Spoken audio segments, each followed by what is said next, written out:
ئابووری ئەڵمانیا گەورەترین ئابووری ئەوروپا. ئەڵمانیا بڕیاری داوا ببێتە خاوەنی زەبەلاحترین سوپا لە ئەوروپا. توانای ئابووری و توانای پیشەسازی ڕێگەی بۆ خۆش دەکەن بگاتە ئەم ئامانجە.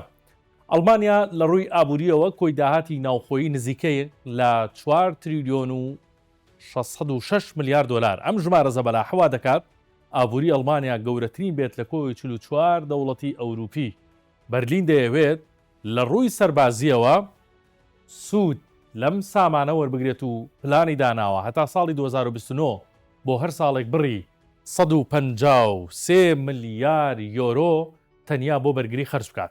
لە دوای جەنگی دووەمی جیهانیەوە ئەڵمانیا ژمارەی وای بەخۆ نەدیوە. ئەمڕۆ ئەڵمانیا خاوەنی یەکێک لە گەورەترین سوپاکانی ئەوروپایە کە لە 200,000 سەربازی پێکاتووە. لەناو ئەوانەدا 55,000 سەرباز تەمەنیان لە نێوان 18 بۆ 25 ساڵدایە، کەواتە سوپایەکی گەنجی هەیە و ئەمەش بۆ هەر سوپایەکی جیهان زۆر گرنگە. ڕاستە ئەڵمانیا لە پیشەسازی جەنگ زۆر هاتەتە دواوە بەهۆی ئەو کۆتوبەندەی خراپبووە سەری، بەڵام وڵاتێکە خاوەنی مەرسیدس و BMW و ئاودی و کۆمپانیای گەورە و پیشەسازی زەبەلاح بێت هیچ بۆی زەحمەت نییە زوو بگاتەوە ئاستی پێشبڕکێکە.